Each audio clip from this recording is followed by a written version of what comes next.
राज्यात अतिवृष्टीमुळे 30 जिल्ह्यातील 63,58,300 एकर शेतीचं नुकसान झालेलं आहे आणि नुकसानग्रस्त शेतकऱ्यांना दिवाळीच्या आधी भरपाई मिळेल असं आश्वासन कृषी मंत्री दत्तात्रय भरणेंनी दिलेलं आहे।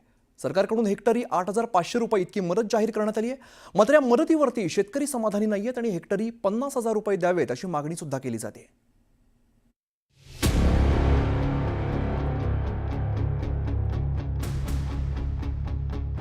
₹500-550 कोटी रुपये पूर्ण महाराष्ट्रभर जर वाटायचे म्हटलं तर ते एकदम तुटपुंजी मदत आहे आम्हाला।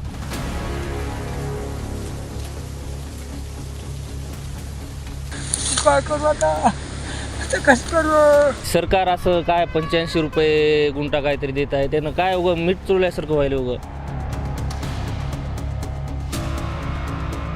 10 विघ्याची पाळी आली आम्हाला ह्या गावाला।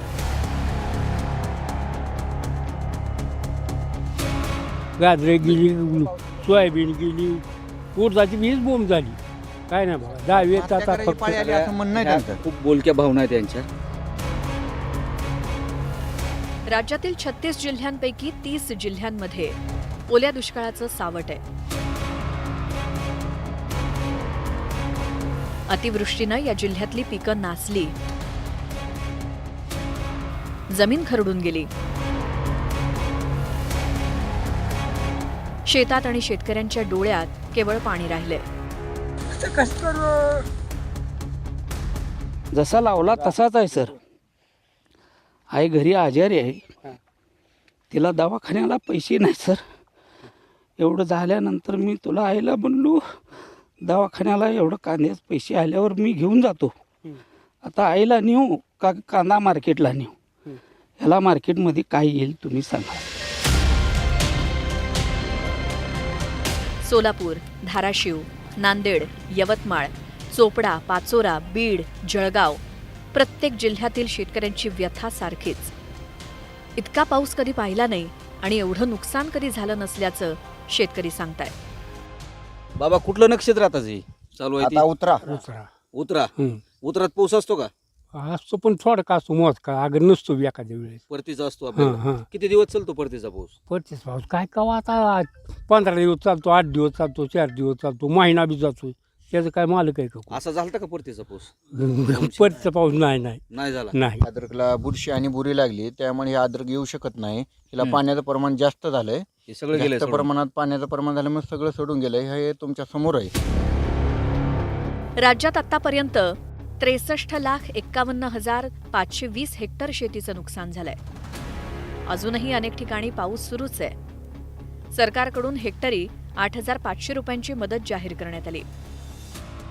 महसूल विभागाचे अधिकारी, कृषी विभागाचे अधिकारी हे अजूनही पावसामुळे काही ठिकाणी अडचण येते, परंतु सगळ्या ठिकाणी जिथं ज्याचं नुकसान या पावसामुळे अतिवृष्टीमुळे झाले त्या सर्व पिकांचं किंवा जे नुकसान झालं त्या सर्व नुकसानीचे पंचनामे करून त्या माझ्या शेतकरी बांधवांना नुकसान भरपाई ही शासनाच्या वतीनं दिली जाईल। प्रशासनाने काम सुरू केलेलं आहे, पंचनामे वगैरे केलेले आहेत, सगळी आकडेवारी समोर आहे।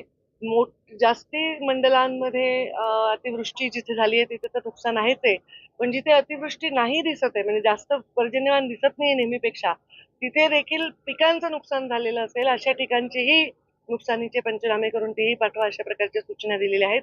पंचनामे करा। हे पंचनाम्याने काय शेतकऱ्यांचा पंचनामा होतोय आणि हे पंचनामे करायला लावले। उद्ध्वस्त झालेल्यांना लवकरात लवकर कर्जमाफी दिली पाहिजे आणि 50,000 रुपये प्रति हेक्टरी मदत केली तर शेतकरी सावरेल। सरकारी मदतीवर शेतकऱ्यांनी मात्र नाराजी व्यक्त केली। आजच्या कंडिशनला नांदेड जिल्ह्यामध्ये आमच्या पूर्ण मंडळामध्ये 1,500 कोटी रुपये शेतकऱ्याचं नुकसान झालेलं आहे। त्या हिशोबानं आता हे नुकसान भरपाई म्हणून शासनानं फक्त 85 रुपये गुंठा मदत जाहीर केली, ती अजून मिळण्याची शक्यता नाही दिवाळीपर्यंत। एका एकरला 10,000 ते 15,000 रुपये खर्च होतो आम्हाला। आता आमचे 15,000 रुपये गेलेले आहेत सर, तर आमच्या हाती 1 रुपया लागला नाही आता।